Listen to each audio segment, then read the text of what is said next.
So for more than 15 years, pediatricians and the medical community have heard reports that in some people, consumption of high fructose corn syrup triggers cough-associated airway hyperreactivity, chronic bronchitis, and asthma, yet the link between the two remains medically unrecognized and unresearched.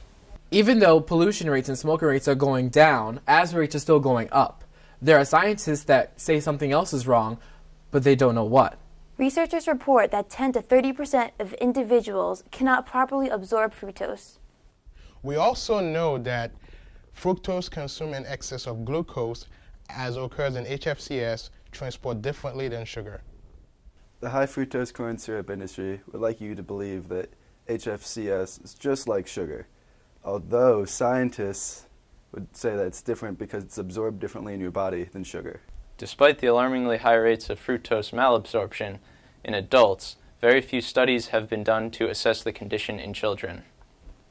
The little research that has been done suggests that 44% of children cannot properly absorb fructose. The highest risk group is children under 4 years of age. Recent efforts to update the health effects of high fructose corn syrup Wikipedia page to include links to the malabsorption studies of fructose of the 80s, 90s, and 2005 resulted in the links being deleted within hours. Even though scientists have reported such high fructose malabsorption rates, in 1996 the FDA reaffirmed its decision to certify high fructose corn syrup as a generally recognized as safe food. This gave the food industry the green light to add high fructose corn syrup to a great number of foods. Over the past 30 years, the consumption rate of high fructose corn syrup has skyrocketed. Independent laboratories have tested foods with high fructose corn syrup. And what they found is that the foods contain 65% fructose, not 55% as advertised. Researchers also say fructose is 10 times more reactive than glucose. These are likely some of the reasons the FDA said no to HFCS being rebranded as corn sugar.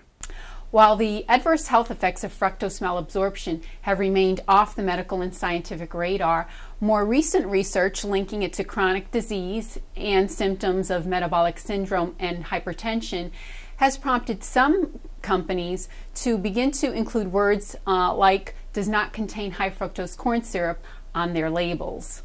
Because of steady improvements in air quality, asthma rates should be going down, not up. Asthma researchers suspect that there's something else in the environment driving up the rates of asthma, but they just don't know what it is. Average per capita consumption of high fructose corn syrup in the U.S. is now about 1 pound per week, every week. That translates into a 300% increase from 1980 levels.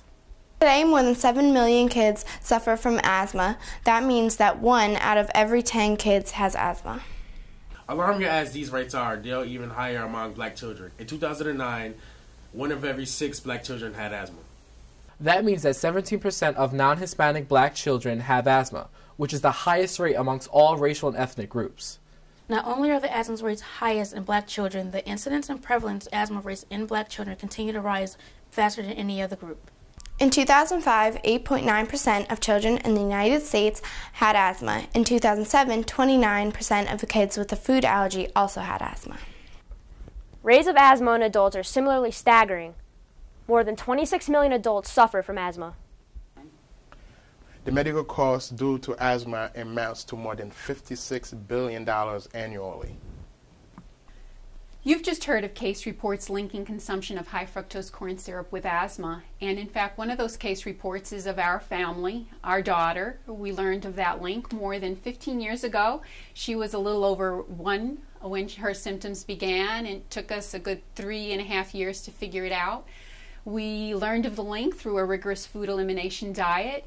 And what was very alarming then and continues to be now is that no matter how hard we searched, no matter where we searched, we couldn't find any scientific evidence that would link the two.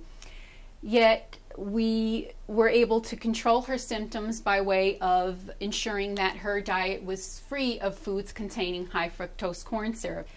And while we were incredibly thankful that we were able to figure it out to ensure our daughter's well-being, what's remained or what's weighed very heavily on my mind for a very long time is the possibility and or the likelihood that there are many others like her, particularly children like her, who are suffering from the same sensitivity but are unaware of it.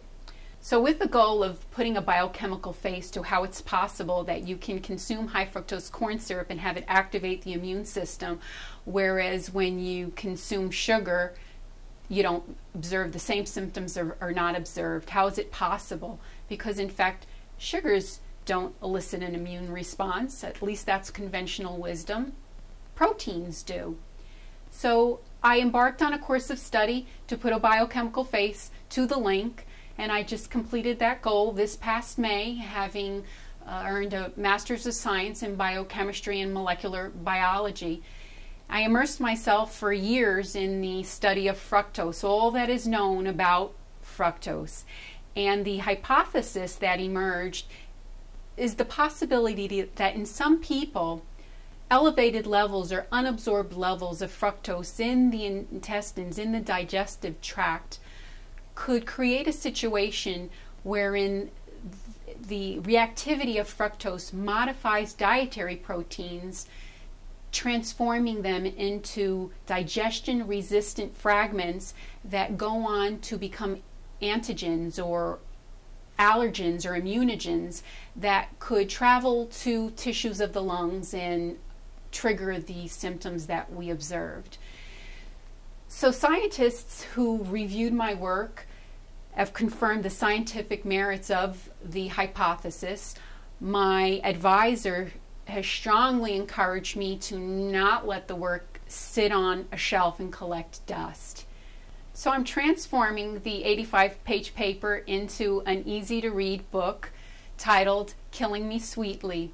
The book would be of interest to anyone who wants to learn more about the science of fructose, who is interested in being able to separate fact from fiction and learn how, in fact, high fructose corn syrup is not just like sugar, and what the scientific and research community is saying about its link to chronic disease, and who are interested in learning more about the hypothesis that links it to lung disease and asthma. And hopefully you're as fired up about the topic as I am. So if you're interested, please pre-order the book. And to thank those of you who do, we've put together some very cool rewards, including t-shirts and a canvas bag. So in closing, I want to just say thank you for listening. Thanks for your support. And if you are interested in learning more about the topic, you can visit us on the web at fructoseitis.org. That's fructose, remove the E, add itis.org. Or you could visit us at killingmesweetly.com, which is the name of the book. You could also visit us at Facebook.com/fructoseitis. And I just want to close with a thanks to everyone who made this production possible. Thanks very much.